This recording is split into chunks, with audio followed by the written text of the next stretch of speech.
أعوذ بالله من الشيطان الرجيم. بسم الله الرحمن الرحيم.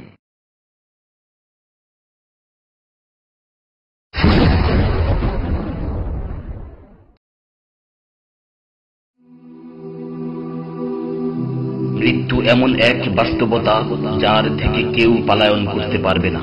প্রত্যেকটি প্রাণীকেই মৃত্যুর স্বাদ আস্বাদন করতে হবে। আল্লাহ তাআলা পবিত্র কালামে মাজিদে ইরশাদ করেন, কুল্লু নাফসিন যায়িকাতুল মাউত, প্রতিটি প্রাণী ওই মৃত্যুর স্বাদ আস্বাদন করবে।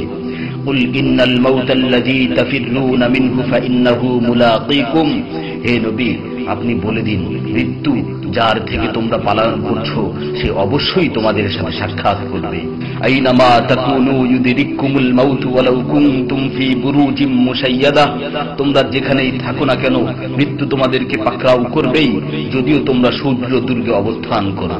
লিকুল্লি উম্মাতিন আজাল, ইযা জাআ আজালুহুম ফালা ইস্তাখিরুনা সাআতান ওয়ালা ইস্তাকদিমুন, প্রত্যেকটি জাতিরই মৃত্যুর জন্য একটি নির্ধারিত সময় রয়েছে। যখন সেই নির্ধারিত সময় চলে আসে তখন তার থেকে এক মুহূর্ত আগ পিছ করা হয় না।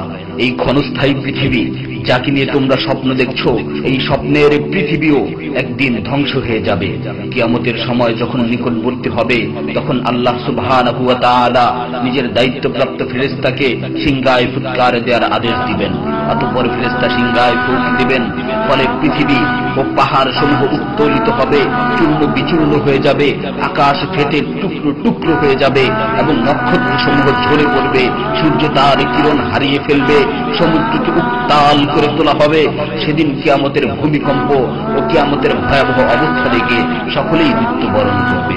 আল্লাহ তাআলা বলছেন, ইয়া আইয়ুহান নাসু ইত্তাকু রাব্বাকুম ইন্না যালযালাতাস সাআতি শাইউন আযীম يوم ترونها تذهل كل مرضعة عما رضعت وتضع كل ذات حمل حملها وترى الناس سكارى وما هم بسكارى ولكن عذاب الله شديد। হে মানুষ, তোমরা তোমাদের প্রতিপালককে ভয় করো, নিশ্চয়ই কিয়ামতের প্রকম্পন এক ভয়ঙ্কর ব্যাপার। সেদিন তোমরা দেখবে প্রত্যেক স্তন্যদানকারিণী আপন দুগ্ধপোষ্য শিশুকে ভুলে যাবে এবং প্রত্যেক গর্ভধারিণী তার গর্ভপাত করে ফেলবে। তুমি দেখবে মানুষকে পাগলের মতো, আসলে ওরা পাগল নয়, তবে আল্লাহর আযাবই হবে কঠিন।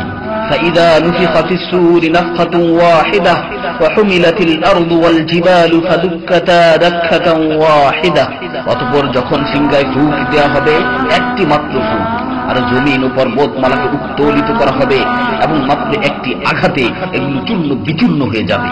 ইযা সামাউ ফাতারাত ওয়া ইযাল কাওয়াকিবু ইনতাসারাত ওয়া ইযাল বিহারু ফুজ্জিরাত ওয়া ইযাল কুবুরু বু'সিরাত আলিমাত নাফসুম মা কদ্দামাত ওয়া আখখারাত, যখন আসমান বিদীর্ণ হবে, আসমান ফেটে টুকরো টুকরো হয়ে যাবে, আর যখন নক্ষত্রগুলো ঝরে পড়বে, আর যখন সমুদ্রগুলোকে উত্তাল করে তোলা হবে, আর যখন কবরগুলোকে উন্মোচিত করা হবে, তখন প্রত্যেকেই জানতে পারবে সে আগে কি পাঠিয়েছে এবং পরে কি পাঠিয়েছে।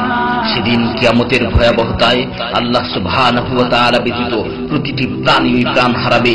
পবিত্র কালামে মাজিদে ইরশাদ হয়েছে, কুল্লু শাইইন হালিকুন ইল্লা ওয়াজহা, সেদিন আল্লাহর মহান সত্তা ব্যতীত প্রত্যেকটি জিনিসই ধ্বংস হয়ে যাবে। কুল্লু মান আলাইহা ফান ওয়া ইয়াবকা ওয়াজহু রাব্বিকা যুল জালালি ওয়াল ইকরাম, সেদিন জমিনের উপর যা কিছু রয়েছে সবই ধ্বংস হয়ে যাবে, আর শুধুমাত্র মহামহিম ও মহানুভব আল্লাহ সুবহানাহু ওয়া তাআলাই বাকি থাকবেন।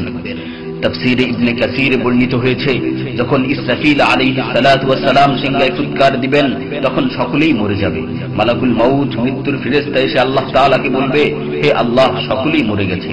তিনি জিজ্ঞেস করবেন, অবশিষ্ট কে আছে? উত্তর দিবে, হে আমার রব, আপনি, আর আপনি তো হলেন চিরঞ্জীব। এছাড়াও বাকি রয়েছে জিবরাইল, মিকাইল ও আরশ বহনকারী ফেরেশতাগণ। আল্লাহ তাআলা বলবেন, জিবরাইল ও মিকাইলেরও মৃত্যু হওয়া উচিত। মৃত্যুর ফেরেশতা মালাকুল মাউত বলবে, হে প্রভু, জিবরাইল ও মিকাইলও মরে গেছে। আল্লাহ তাআলা জিজ্ঞাসা করবেন, এখন আর কে বাকি আছে? সে বলবে, এখন আমি বাকি আছি ও আরশ বহনকারী ফেরেশতাগণ বাকি আছে। তখন আল্লাহ তাআলা বলবেন, আরশ বহনকারীদেরকেও মরতে হবে, তারাও মরে যাবে। আল্লাহ তাআলা আবার জিজ্ঞাসা করবেন, এখন কে বাকি আছে?